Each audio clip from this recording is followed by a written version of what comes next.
بسم اللہ الرحمن الرحیم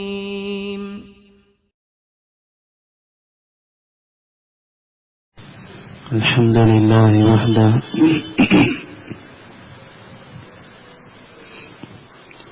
والصلاة والسلام على من لا نبی بعدہ وعلى آلہ واصحابہ الذین اتم الہدى.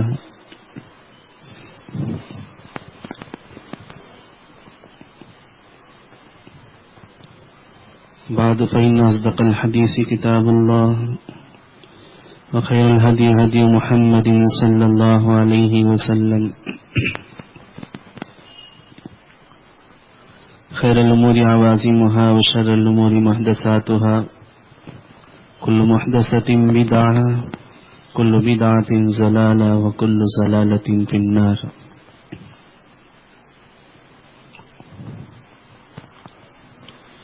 قال الله تبارك وتعالى في كلامه المجيد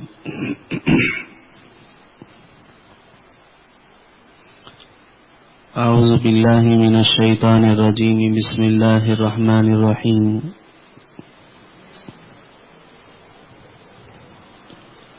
لقد كان لكم في رسول الله أسوة حسنة.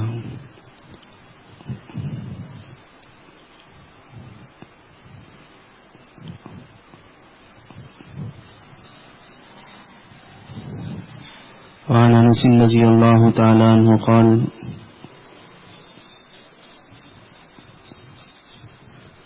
ما اکل رسول اللہ صلی اللہ علیہ وسلم علی سکرجہ او کما قال النبی صلی اللہ علیہ وسلم.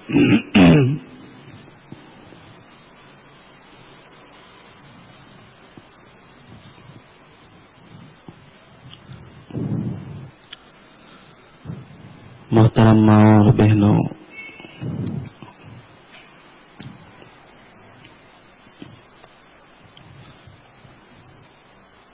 اسلام کے کل 5 شعبے ہیں.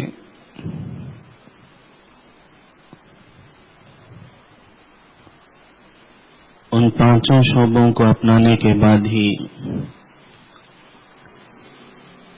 یہ کہنے کا حق حاصل ہوتا ہے کہ ہم نے اسلام کو اپنایا ہے. ان میں سے بعض کو اپنا لیا اور بعض کو چھوڑ دیا، ایک میں کامل ایک میں ناقص رہے، تو یہ کہنے کا حق پورے طور پر ہمیں حاصل نہیں ہوتا کہ ہم اسلام پر پورے طور پر پابند ہیں. اسلام کے 5 شعبوں میں سے پہلا شعبہ اعتقادات کا ہے.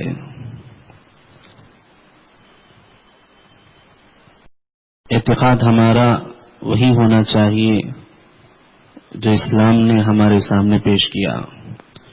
قرآن و حدیث کی روشنی میں جو اعتقادات مسلمانوں کو بتائے ہیں وہی اعتقاد رکھنا چاہیے. قرآن و حدیث کی روشنی میں جو اعتقادات غلط ہیں ان تمام سے اپنے اعتقاد کو پاک رکھنا ضروری ہے. جب تک یہ چیزیں نہیں ہوں گی اس وقت تک ہم اعتقاد کے شعبے میں کامل طریقے پر اسلام کو اپنانے والے نہیں ہوں گے. جیسے مثال کے طور پر یہی مہینہ ہے محرم کا مہینہ، اس مہینے سے متعلق بعض لوگوں کے عقیدے ہیں، غلط عقیدے ہیں کہ اس مہینے میں کوئی اچھا کام نہیں کرنا چاہیے اور اچھا کام کرنے سے اس کے اچھے اثرات مرتب نہیں ہوتے. اسی طرح ماہ سفر سے متعلق بہت سارے لوگوں کی غلط فہمیاں ہیں اور ان کا عقیدہ ہے تقریباً وہ سمجھتے ہیں کہ یہ مہینہ منحوس ہے، اس مہینے سے متعلق جو بھی کام کیا جاتا ہے اس میں نقصان ہوتا ہے، خسارہ ہوتا ہے. چنانچہ کوئی ہمت نہیں کرتے اچھا کام کرنے کی، گھر کی افتتاح نہیں ہوتی، شادی تقریبات نہیں ہوتے، کوئی فنکشن نہیں کراتے، صرف اس ڈر سے کہ یہ منحوس مہینہ ہے، اگر ہم کریں گے تو نحوست ہمارے سر پہ چڑھ جائے گی. حالانکہ نفع نقصان پہنچانے کا مالک اللہ، نفع نقصان کے مالک اللہ ہے. وہ جس چیز سے نفع پہنچانا چاہے اس چیز سے نفع پہنچے گا، اور جس چیز سے نقصان پہنچانا چاہے اسی چیز سے نقصان پہنچے گا. یہ مہینہ، وقت اور اس طرح کی چیزوں سے کوئی نفع نقصان تعلق نہیں.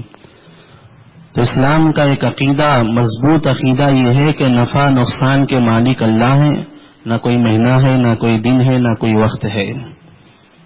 اگر اس میں کامل نہیں ہے تو سمجھو ہمارا اعتقاد جو اسلام کا پہلا شعبہ ہے اس میں ہم کمزور ہیں. اس مہینے کے 5 دنوں میں، شروع کے 10 دنوں میں تو بہت عجیب معاملہ ہوتا ہے، وہ بھی اسلامی طریقے کے بالکل خلاف ہے. اور اس مہینے میں شادی وغیرہ خوشی کا کام نہیں کرتے ہیں، یہ بھی بالکل غلط ہے.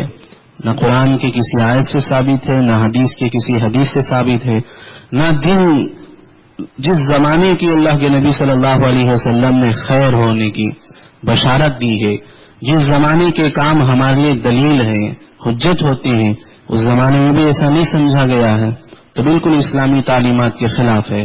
تو ایک شعبہ اسلام کا ہے اعتقادات. جب تک اس میں ہم کامل نہیں ہوں گے اس وقت تک ہمارا یہ شعبہ کمزور رہے گا اور ہم پورے طور پر اسلام کو اپنانے والے نہیں ہوں گے. دوسرا شعبہ عبادات کا ہے، نمازیں ہیں، روزے ہیں، حج ہیں، اور جتنی بھی زکوٰۃ، سب عبادتیں اس میں داخل ہیں کہ کامل طریقے پر ہم ان کو اپنا رہے ہیں تو اس شعبے میں بھی ہم کامل ہیں اور ہمیں مسلمان اور سچے طور پر مسلمان ہونے کا حق حاصل ہے اور ہم اس کا دعویٰ بھی کر سکتے ہیں. اگر اس میں کمزوری ہے تو سمجھو عبادات کے شعبے میں ہمارے اندر کمزوری ہے اور کامل طریقے پر ہم اسلام کو اپنانے والے نہیں رہے. تیسرا شعبہ ہے معاشرت کا. ایک دوسرے کے ساتھ زندگی گزارنا اس دنیا میں ایسا ہی ہوتا ہے، تنہا کوئی آدمی زندگی نہیں گزارتا ہے. ایک دوسرے کے ساتھ جو زندگی گزارنا ہوتا ہے اس کے بھی اسلام نے آداب اور طریقے بتائے ہیں، تو اس میں بھی ہم کامل طریقے پر اس کے آداب اور طریقوں کو اپنانا ضروری ہے. اگر ہم اس میں کامل ہیں تو سمجھو ہم نے اسلام کو پورے طور پر اپنایا ہے. اگر اس میں خرابیاں ہیں، جو طریقے، جو آداب اور جو شرائط اسلامی معاشرت کے بیان ہوئے ہیں ان میں ہم نے کمزوری ظاہر کی، پورے طور پر ہم نے اس کو نہیں اپنایا، تہذیب، اسلامی تہذیب کو چھوڑ کر ہم نے غیر اسلامی تہذیب کو اپنا لیا، مغربی تہذیب کو اپنا لیا، تو سمجھو کہ ہم اسلام کو کامل طریقے پر اپنانے والے نہیں رہے. معاملات اسلام کا بہت اہم شعبہ ہے، ایک دوسرے کے ساتھ لین دین ہوتا ہے. معاملات سے متعلق جتنی چیزیں ہیں ان تمام میں بھی اسلام نے دستور اور ضابطے بیان کیے ہیں. اگر اس کو ہم اپناتے ہیں تو ہم مکمل مسلمان ہیں. اگر ہم نے اس میں کوئی کوتاہی کی، کمزوری کی یا اس کے شرائط کو ہم نے چھوڑ دیا تو ہم اسلام کا ایک اہم شعبہ پر عمل کرنے کو چھوڑنے کی وجہ سے ہم پورے طور پر اسلام کو اپنانے والے نہیں رہے. اور آخری شعبہ اخلاقیات کا ہے. اخلاق اسلام کا ایک بہت اہم شعبہ ہے. نبی کریم صلی اللہ علیہ وسلم نے صاف اعلان کیا ہے، بعثت لأتمم مکارم الاخلاق، میں اچھے اخلاق کو، اخلاق کریمہ، اخلاق حسنہ کو کامل بنانے کے لیے مجھے مبعوث کیا گیا ہے. اسلامی تعلیمات کا نچوڑ اور اس کا خلاصہ اخلاق حسنہ میں ہے. اچھے اخلاق کو اپنانے کی تعلیم اللہ کے نبی صلی اللہ علیہ وسلم نے بڑی اہمیت سے دی ہے. تو بہرحال اگر اس کو ہم نے اپنایا تو اسلام کامل طریقے پر ہم نے اپنا لیا. اگر اس کو ہم نے چھوڑ دیا تو گویا کہ اسلام کا ایک اہم شعبہ ہماری زندگی سے ختم ہو گیا. ان 5 شعبوں کو اپنانے کا نام ہی کامل طریقے پر اسلام کو اپنانا ہے. کسی ایک شعبے کو بھی ہم نے چھوڑ دیا یا اس میں ہمارے اندر کوتاہی، کمزوری ہے، سمجھو کہ ہم کامل طریقے پر اسلام کو اپنانے والے نہیں ہیں. بہرحال آج کی اس نشست میں جس اسلامی شعبے سے متعلق مجھے مختصر انداز میں بات کرنے کا ارادہ ہے وہ اسلامی معاشرت ہے. اسلامی معاشرت ایک دوسرے کے ساتھ زندگی گزارنے کا ایک طریقہ، اس کے آداب، اس کے شرائط نبی کریم صلی اللہ علیہ وسلم نے کئی اعتبار سے بیان کیا ہے. تو جتنی تعلیمات ہیں ان تمام تعلیمات کو ہم اپنائیں گے تو اسلامی معاشرت ہمارے اندر رہے گی. اگر اس کو چھوڑ دیں گے تو گویا کہ اسلامی معاشرت ہمارے اندر نہیں ہے. اللہ کی جتنی نعمتیں ہیں ان تمام نعمتوں میں سب سے بڑی اور سب سے ایک عظیم الشان نعمت ہمارے لیے رزق کی نعمت ہے. رزق بہت بڑی نعمت ہے، اور یہ تو سب کو ظاہر ہے کہ رزق خواہ کھانے سے تعلق رکھنے والی چیزیں ہوں، پینے سے تعلق رکھنے والی چیزیں ہوں. اگر یہ چیز ہے تو انسان ہے، اگر یہ نہیں ہے تو انسان نہیں ہے. تو انسان کی بقا، انسان کی زندگی باقی رہنے کے لیے رزق ایک ضروری چیز ہے. اگر وہ نہیں ہے تو انسان کی زندگی بھی گویا کہ ختم ہے. تو بہرحال ایک بہت بڑی نعمت ہے رزق، جس کی قدر کرنے کی نبی کریم صلی اللہ علیہ وسلم نے بہت ساری تعلیمات دی ہیں. تو اس کی قدر آج اسلامی معاشرے میں کما حقہ صحیح طور پر نہیں ہو رہی ہے. رزق کی ذمہ داری تو اللہ تبارک و تعالیٰ نے اپنے اوپر اٹھا لی ہے کہ آدمی کو جس موقع پر، جس وقت میں، جہاں اور جتنی اس کی زندگی میں رزق پہنچانا ہے وہ تو پہنچ کر رہے گی. آدمی 1000 رکاوٹیں قائم کر لے، لیکن جتنا حصہ رزق کا اسے پہنچنا ہے وہ تو بہرحال پہنچ کر رہے گا. یہ تو طے ہے. لیکن جو رزق اللہ تبارک و تعالیٰ ہمیں نوازتے ہیں، اس رزق کے ساتھ ہمارا جو معاملہ ہونا چاہیے، تعظیم و تکریم کا، اس کے احترام کا، اس کے قدر کرنے کا، یہ عام طور پر کم دیکھا جاتا ہے. تو بہرحال ضروری ہے اس بات کی کہ ہم رزق کی کہیں کما کہوں قدر کریں، اور اس میں جو کوتاہی ہو رہی ہے اس کو دور کریں. نبی کریم صلی اللہ علیہ وسلم نے اپنی تعلیمات میں امت کو اس کی بڑی اہمیت سے تعلیم دی ہے. تو جگہ جگہ اللہ کے نبی صلی اللہ علیہ وسلم نے آداب اور طریقے بیان کر کے اس کو سمجھایا کہ رزق کوئی معمولی چیز نہیں ہے، بلکہ اس کے ساتھ بہت سارے احکامات اللہ کے نبی نے بیان فرمائے، جن تمام احکام سے صاف معلوم ہوتا ہے کہ رزق بڑی قدر والی چیز ہے. مثال کے طور پر اللہ کے نبی صلی اللہ علیہ وسلم نے فرمایا کہ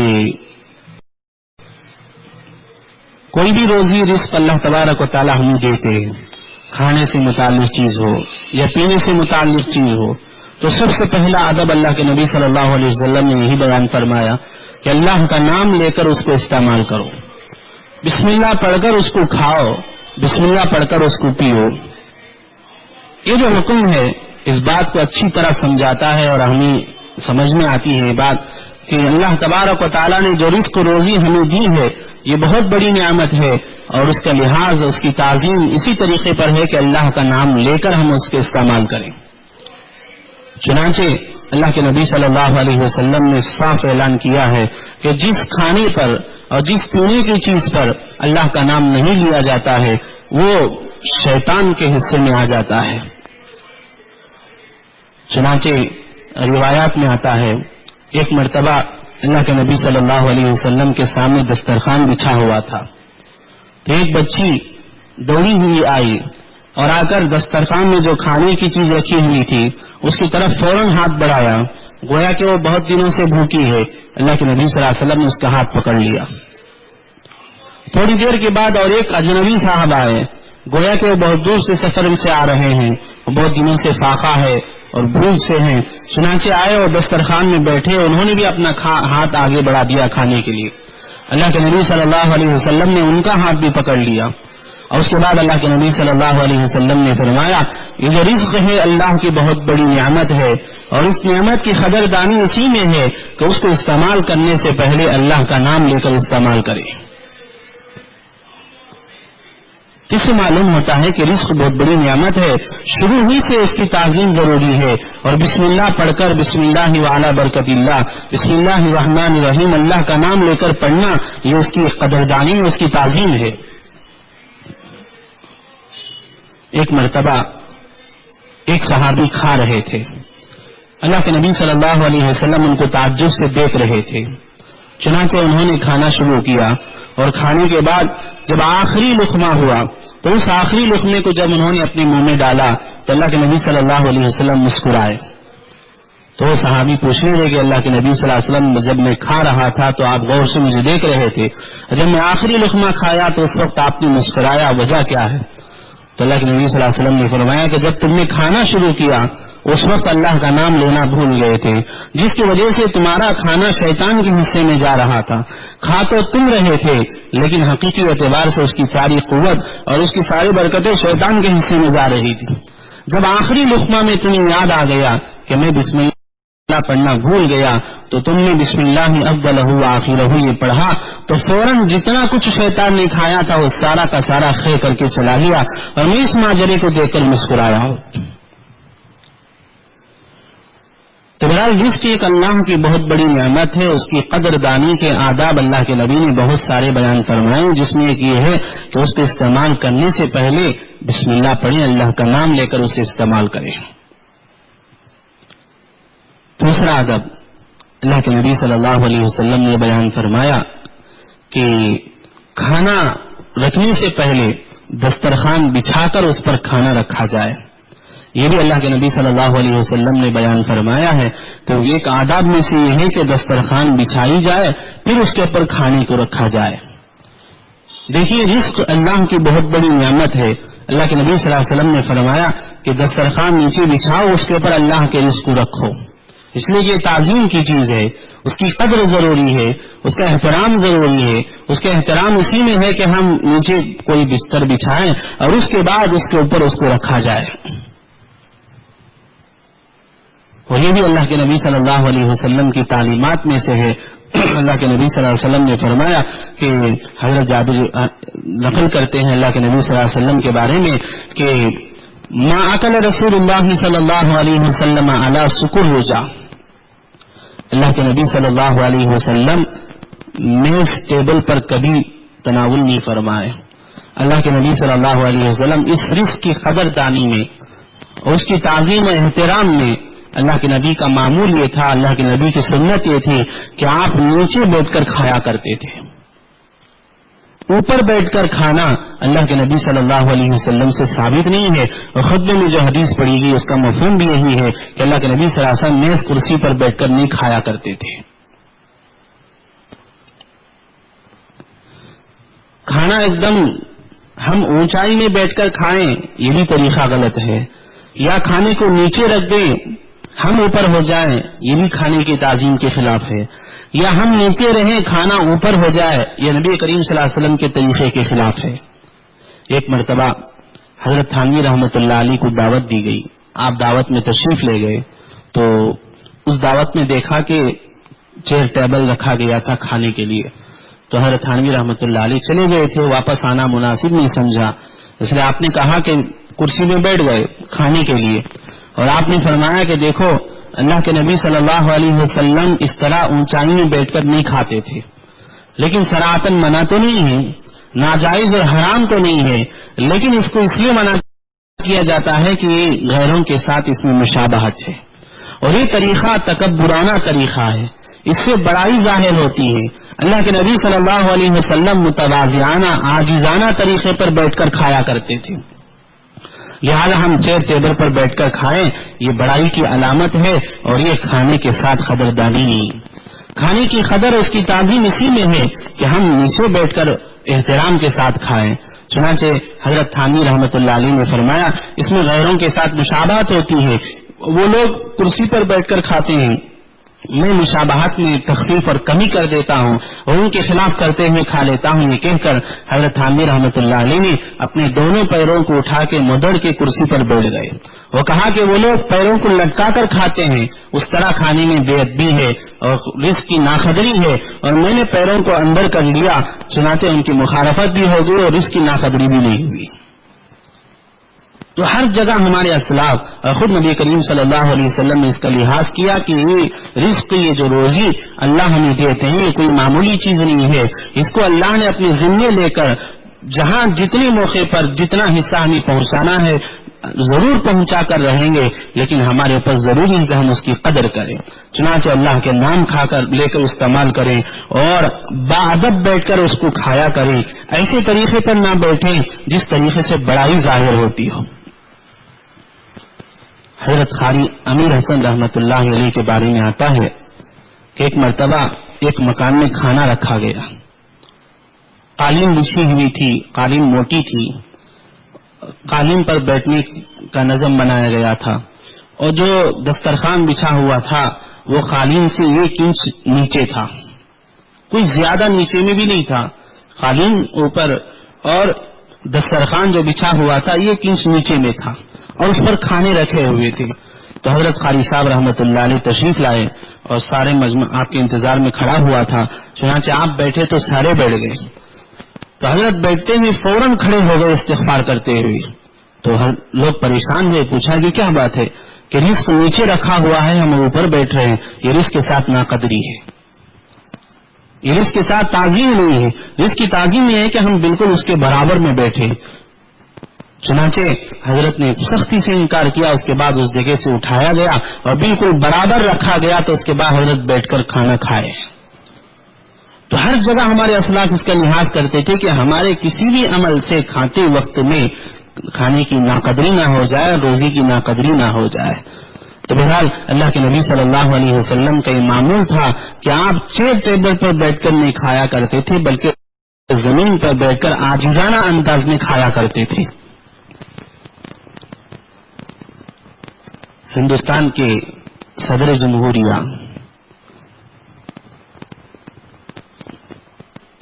فخر الدین علی احمد, ان کا نام آتا ہے کہ ہندوستان کے صدر جمہوریہ تھے. دارالعلوم دیوبند کے محتمم زمانے میں حضرت مولانا قاری طیب صاحب رحمۃ اللہ علیہ تھے. تو حضرت قاری طیب صاحب رحمۃ اللہ علیہ کے زمانے میں اس وقت میں صدر جمہوریہ تھے فخر الدین علی احمد صاحب. انہوں نے خواہش ظاہر کی کہ مجھے دارالعلوم آنا ہے اور دیوبند دیکھنا ہے. چنانچہ ان کو اطلاع دے دی گئی. پہلے انہوں نے اطلاع دے دی کہ میں دارالعلوم آنا چاہتا ہوں, دیکھنا چاہتا ہوں, وہاں کے بزرگوں سے ملاقات کرنا چاہتا ہوں. اور ساتھ ہی ساتھ انہوں نے یہ بھی کہہ دیا میں دارالعلوم آؤں گا, لیکن دوپہر کا کھانا مولانا اسد مدنی کے گھر میں کھاؤں گا. حضرت اسد مدنی رحمۃ اللہ علیہ فدائے ملت کے نام سے یاد کیے جاتے ہیں. شیخ الاسلام حسین احمد مدنی رحمۃ اللہ علیہ کے جانشین تھے. تو حضرت مولانا اسد مدنی رحمۃ اللہ علیہ کے مکان میں کھانے کا انہوں نے طے کر دیا کہ دارالعلوم ہم دیکھیں گے, اس کے بعد کھانا جو کھائیں گے مولانا اسد مدنی صاحب کے گھر میں کھائیں گے.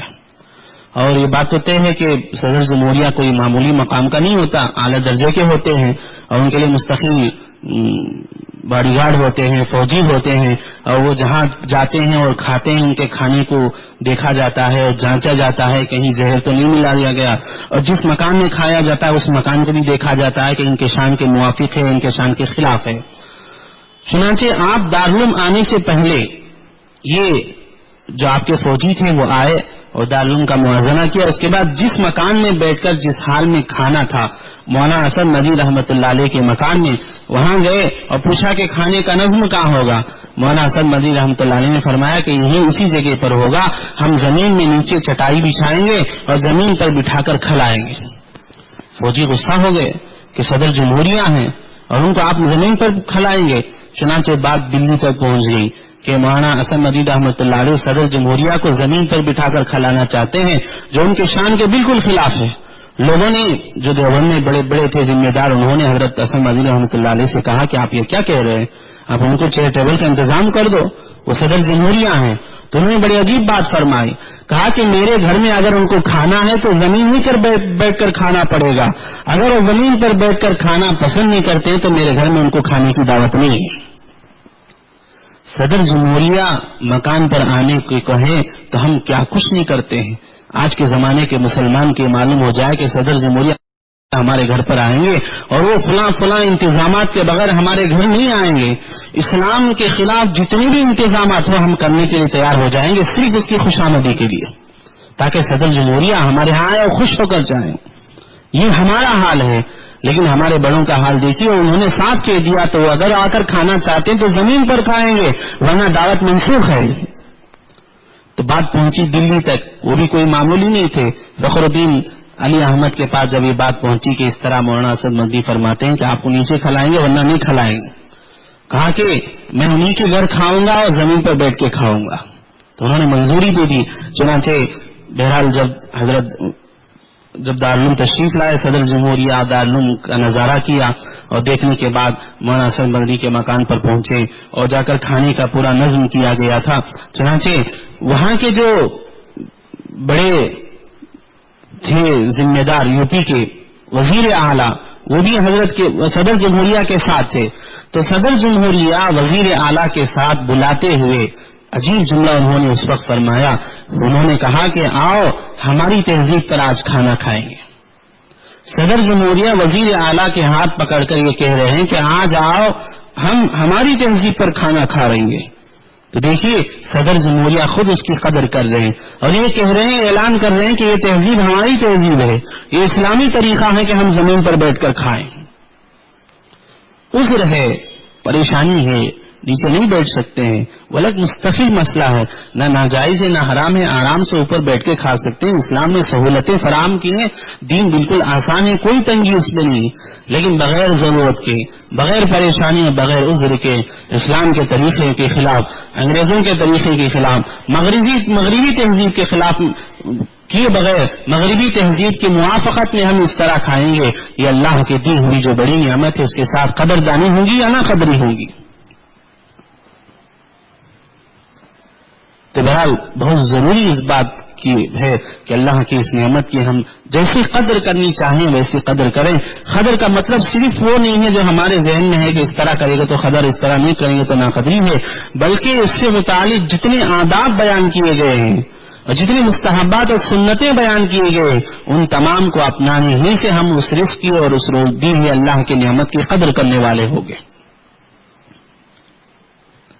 اسی طرح دسترخوان بچھانے کے فوائد میں سے ایک فائدہ یہ بھی ہے کہ اس میں اگر کھانا گر جاتا ہے تو اس کو اٹھا کر کھا لیں گے, اور کھانا اگر نیچے گرتا ہے تو نیچے کی گندگی لگنے سے دسترخوان رہنے کی وجہ سے اس سے محفوظ ہو جاتا ہے. اس میں بھی قدر ہے. دسترخوان بچھانا بھی اللہ کی دی ہوئی روزی اور اس کی روٹی کی قدردانی ہے کہ دیکھو اگر دسترخوان ہم نہیں بچھائیں گے, ایسے ہی کھانا رکھ دیا جائے گا, جو نوالا نیچے گرے گا وہ نیچے کی گندگی کی وجہ سے وہ بھی گندا ہو جائے گا, اور اس میں توہین ہے, اللہ کی دی ہوئی نعمت کی ناقدری ہے. تو اسی وجہ سے اللہ کے نبی صلی اللہ علیہ وسلم کی تعلیمات میں سے ہے کہ دسترخوان بچھایا جائے, اس پر کھانے کو رکھا جائے, پھر اس کے بعد اللہ کا نام لے کر بالکل عاجزی کے طریقے پر کھائیں. اللہ کے نبی صلی اللہ علیہ وسلم نے صاف فرما دیا, لا آکل متکئا, میں ٹیک لگا کر نہیں کھاتا, اس لیے کہ ٹیک لگا کر کھانا یہ اللہ کی نعمت کی دی ہوئی نعمت کی ناقدری ہے اور اس میں بڑائی ظاہر ہوتی ہے. لہذا اللہ کے نبی صلی اللہ علیہ وسلم ٹیک لگا کر نہ کھاتے تھے نہ پیا کرتے تھے.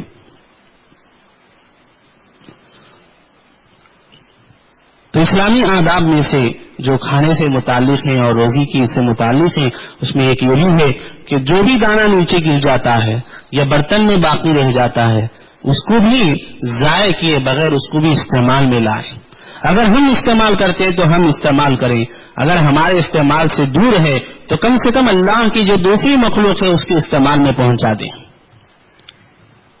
یہی صحیح طریقہ ہے. لیکن آج جتنی ناقدری اس مسئلے میں ہوتی ہے اتنی ناقدری کسی اور چیز میں نہیں ہوتی.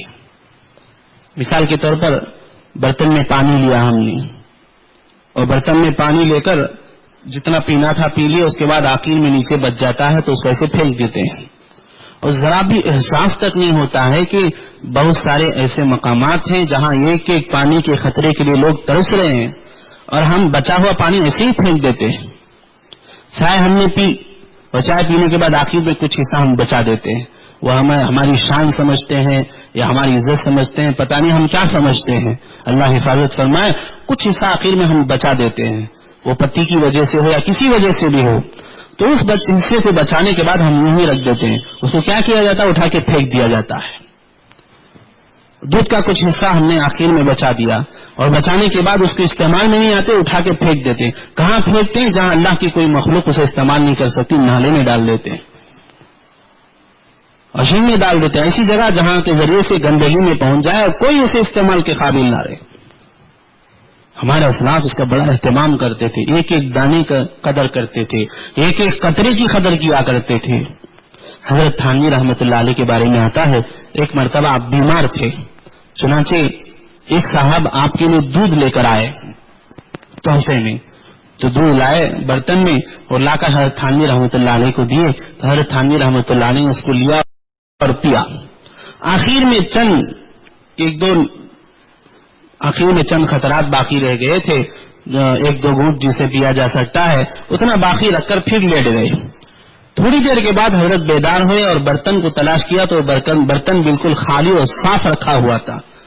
خادم سے پوچھا کہ اس میں جو دودھ باقی تھا وہ کیا ہوا؟ تو خادم نے وہی کہا جو آج ہم کرتے ہیں. کہا کہ اسے اٹھا کے پھینک دیا. آپ نے استعمال کر لیا اور باقی نیچے تھوڑا سا بچا تھا اس کو تو کون پیے گا, ہم نے اٹھا کے پھینک دیا. حضرت تھانوی رحمۃ اللہ علیہ بہت سخت ناراض ہوئے, بہت سختی سے ڈانٹا. یہ اللہ کی بہت بڑی نعمت اور قدر, اللہ تعالیٰ کی رزق کی ناقدری ہے کہ ہم اس طرح ہم پھینک دیں. اگر تم نہیں پیتے تو میرے واسطے رکھ دیتے, میں خود پی لیتا جاگنے کے بعد. اگر میں نہیں پیتا, تم نہیں پیتا, تو کم سے کم کسی بلی کو یا کتے کو پلا دیتے. یہ تم نے ناقدری کی اللہ تعالیٰ کے رزق کے ساتھ. میرے محترم ماں اور بہنوں, یہ کھانا اور رزق کا مسئلہ آپ سے زیادہ ملتا جلتا ہے, وابستہ آپ سے زیادہ ہے. برتن دھوتے ہوئے, برتن کو صاف کرتے ہوئے, اور جس برتن میں کھانا بنایا جاتا ہے اس برتن کو دھوتے ہوئے, تو بہرحال اس میں چند ایسے دانے رہتے ہیں جس کو آپ آسانی سے رگڑ کر نالے میں بہا دیتے ہیں. یہ کیا اللہ تعالیٰ کے دیے ہوئے رزق کے ساتھ قدردانی ہے یا نہ قدری ہے؟ کہاں ایسا نہیں ہو رہا ہے؟ ہم نہیں کرتے ہیں تو کم سے کم گھر میں کام کرنے والی نوکریاں ضرور ایسا کرتی ہیں. اللہ نے اپنے ذمے رزق لے رکھی ہے تو اس کا مطلب یہ نہیں ہے کہ ہم اس طرح اس کے ساتھ ناقدری کریں. اسلام کا ایک حکم یہی بتاتا ہے کھانے سے متعلق ہم اس کے ساتھ تعظیم کریں, ہم اس کے ساتھ قدر کریں. یہ کوئی معمولی چیز نہیں ہے.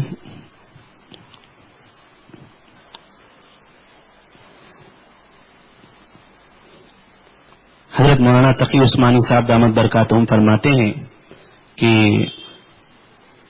حضرت کے والد محترم مفتی شفیع صاحب رحمۃ اللہ علیہ ایک مرتبہ مولانا سید اصغر حسین صاحب رحمۃ اللہ علیہ کے مکان پر تشریف لے گئے. آپ بہت بڑے بزرگوں میں سے آپ کا نام آتا ہے مولانا سید اصغر حسین صاحب, جن کو مولانا میاں صاحب سے بھی یاد کرتے تھے.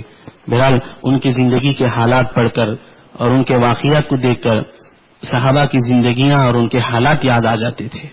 بڑے اعلیٰ درجے کے بزرگوں میں سے تھے حضرت مولانا سید اصغر حسین صاحب رحمۃ اللہ علیہ.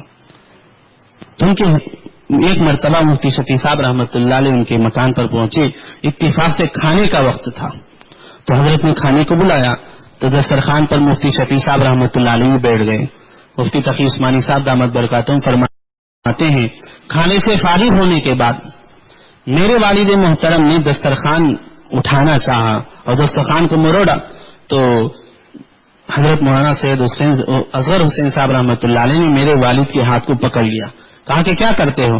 کہا کہ دسترخوان جھاڑنا چاہتا ہوں. انہوں نے کہا کہ دسترخوان جھاڑنے کا تمہیں فن آتا ہے؟ تو حضرت نے کہا کہ یہ کوئی ایسا فن ہے کیا جس کو ہم سیکھیں اور جسے مستقل مہارت حاصل کریں؟ یہ کیا ہے اس کو مدوڑا جائے اور باہر لے جا کے پھینک دیا جائے؟ تو حضرت نے کہا کہ نہیں, اس کا بھی ایک مستقل فن ہے, اس پر بھی مہارت ضروری ہے. چنانچہ حضرت نے وہ طریقہ بتایا جس سے معلوم ہوتا ہے کہ رزق کے ہر دانے کی, ہر ذرے کی قدر ہمارے پر ضروری ہے. تو حضرت نے بتایا کہ دیکھو میں بتاتا ہوں کیسا طریقہ ہے.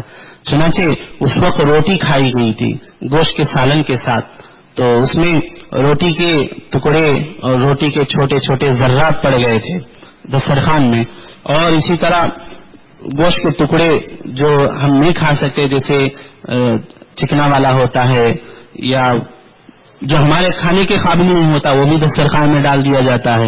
اور اسی طرح ہڈیاں, یہ ساری چیزیں دسترخوان میں تھی. تو حضرت نے ان تمام کو 4 حصے کیے.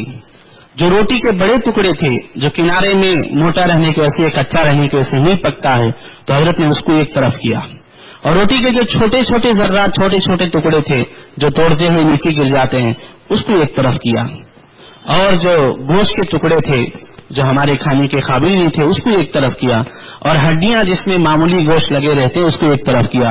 4 حصوں میں حضرت نے ان تمام چیزوں کو تقسیم کر دیا جو دسترخوان میں ہوتا ہے, اور اس کو لے جا کر ہم کچرے کے ڈبے میں ڈال دیتے ہیں یا کوڑا کٹکے کی جگہ میں جہاں کچرے کو ڈالا جاتا ہے اس جگہ پھینک دیتے ہیں. تو حضرت نے 4 حصے اس میں کی اور کہا کہ دیکھو یہ جو بڑے روٹی کے ٹکڑے ہیں اس کو میں اس جگہ رکھتا ہوں, اور محلے کے جو بلی ہیں ان کو معلوم ہے کہ یہاں روٹی کے ٹکڑے کو رکھے جاتے ہیں, چنانچہ وہ آتے ہیں اور کھا کر چلے جاتے ہیں. اس کے بعد کہا کہ یہ جو چھوٹے چھوٹے ذرات ہیں روٹی کے، میرے گھر میں چونٹیوں کی بل ہے، میں وہاں اس کو ڈال دیتا ہوں، چونٹیاں اس کو کھا لیتے ہیں. اور یہ جو گوشت کے جو ٹکڑے ہیں جو ہمارے کھانے کے قابل نہیں ہیں، اس کو میں فلاں جگہ رکھ دیتا ہوں، وہاں کے پرندے آتے ہیں، تو بہرحال پرندے آ کر اس کو کھا جاتے ہیں، بلیاں آ کر کھا جاتے ہیں.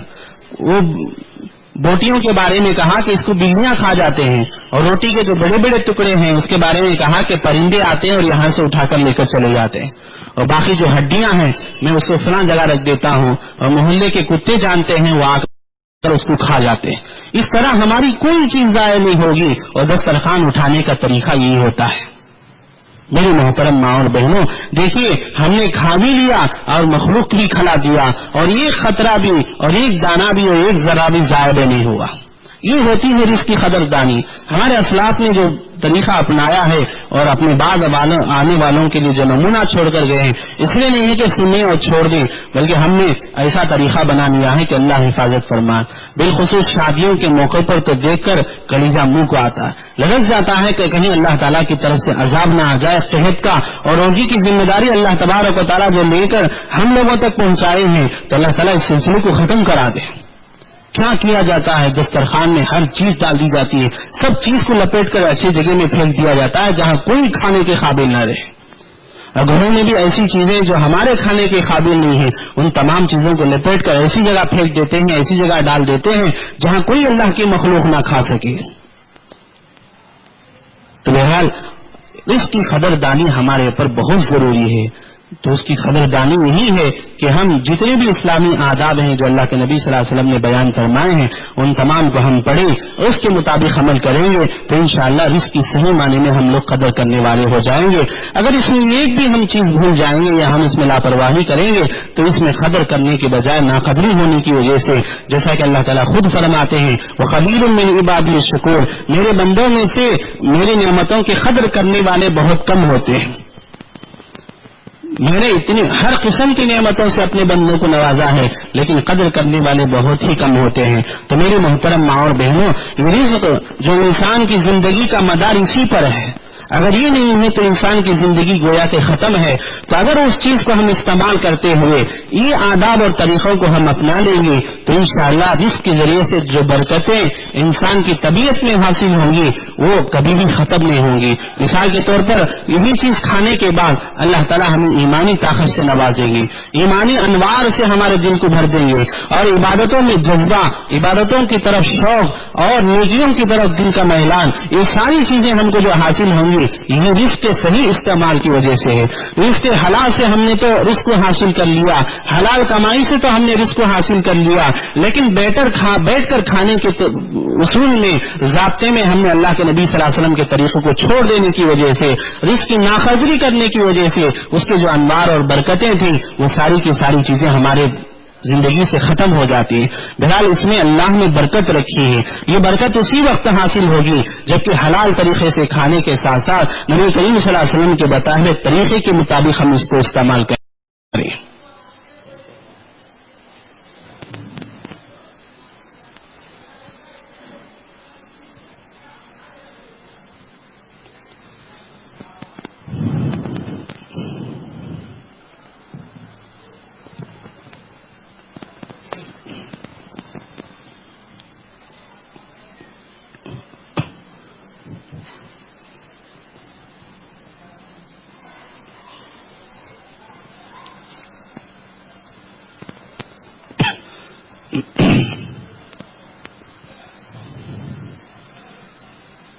بہت ساری سنتیں ہیں نبی کریم صلی اللہ علیہ وسلم سے کھانے سے متعلق وارد ہو کر ہیں.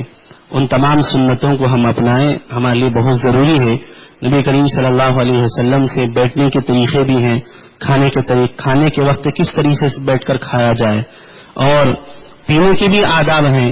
یہ بھی روزی کا ایک بہت بڑا حصہ ہے پانی کا، وہ بھی اللہ کے نبی صلی اللہ علیہ وسلم سے منقول ہے کہ اسے بھی کیسے پیا جائے، کہ بسم اللہ پڑھ کر پیا جائے، 3 سانسوں میں پیا جائے، پانی کو دیکھ کر پیا جائے، بیٹھ کر پیا جائے. ساری چیزیں کتابوں میں موجود ہیں.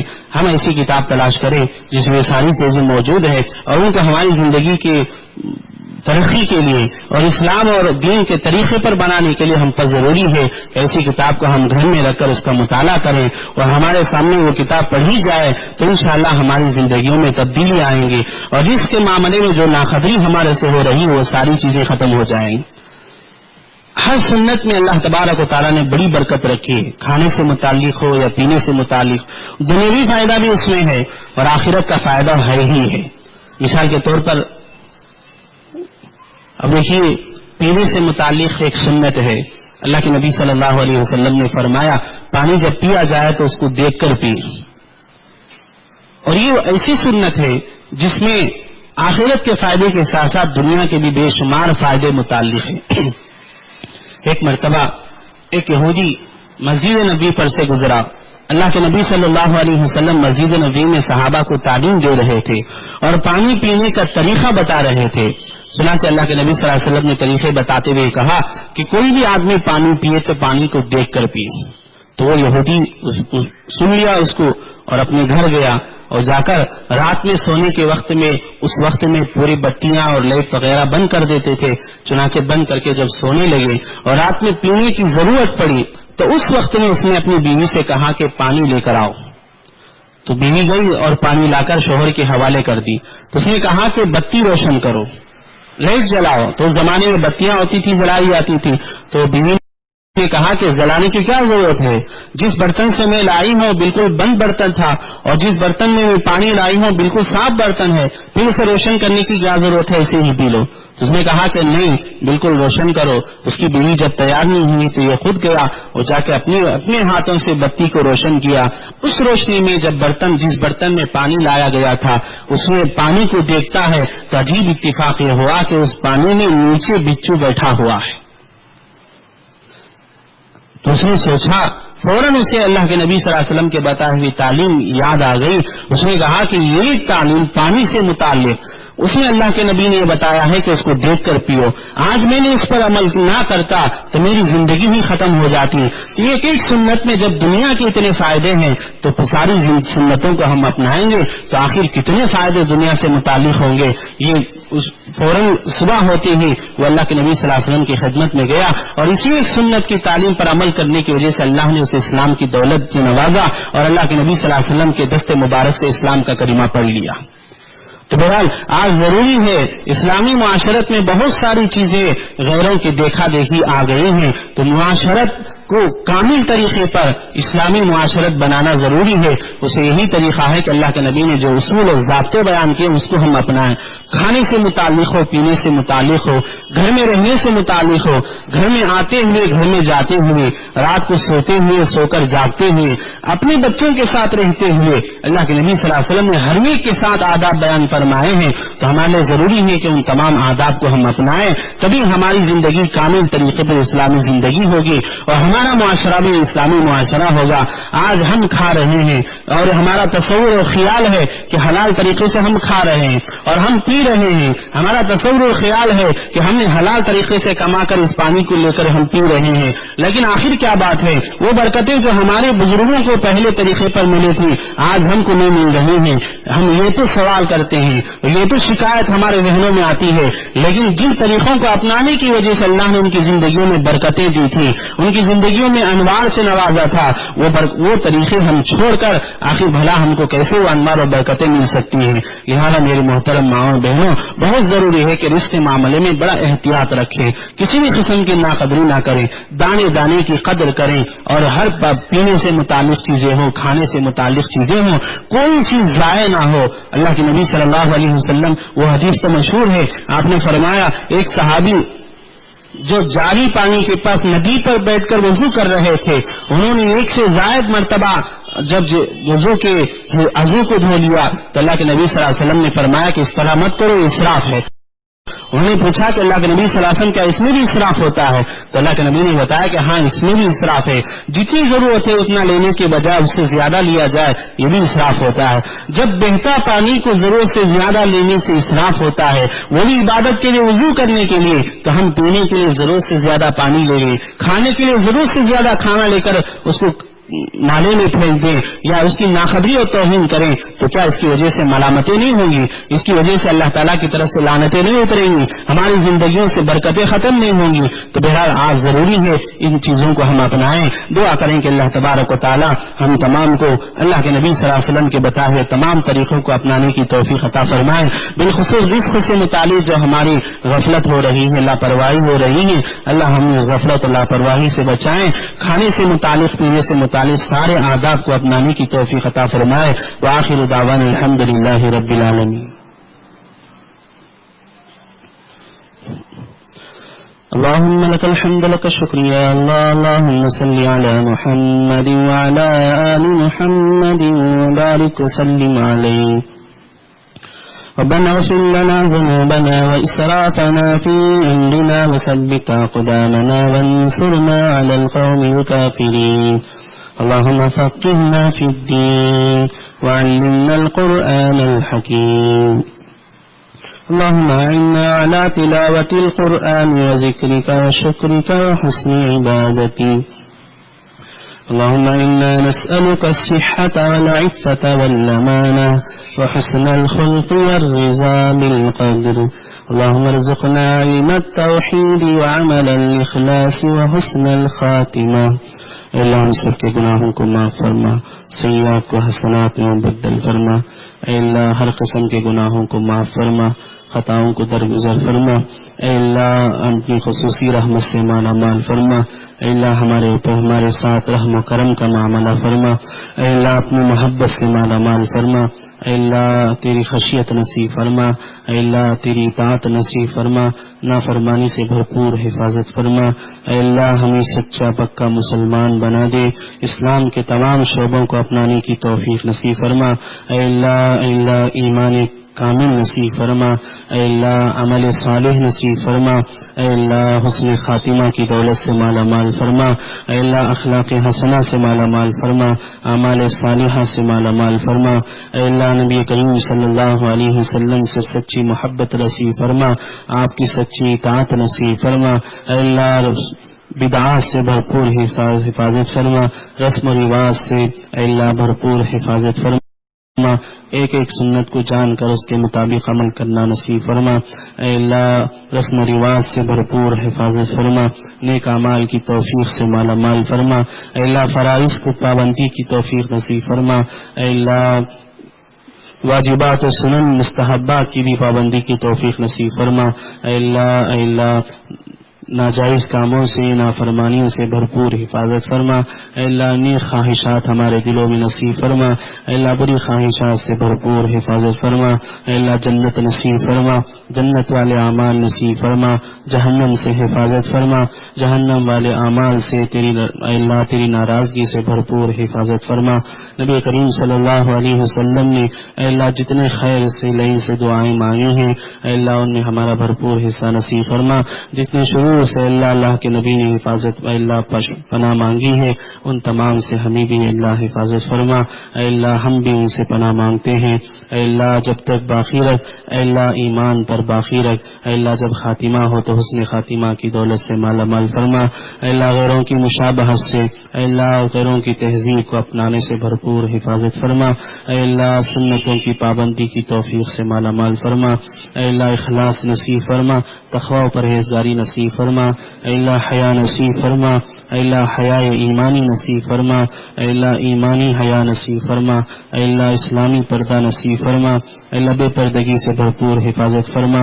اے اللہ صحیح معنی میں اسلامی طریقے پر اے اللہ پردے کو اپنانا سارے مسلمان عورتوں کو تو نصیب فرما. اللہ بلا ضرورت گھروں سے باہر نکلنے سے بھرپور حفاظت فرما. بغیر سخت شرعی حضور کے باہر نکلنے سے اللہ ساری عورتوں کو تو حفاظت فرما. بے حیائی سے حفاظت فرما، بے پردگی سے حفاظت فرما، بے برکتی سے حفاظت فرما. اے اللہ ہم میں سے ہر ایک کو برکت نصیب فرما، سعادت نصیب فرما، اپنی خصوصی رحمت سے مالا مال فرما.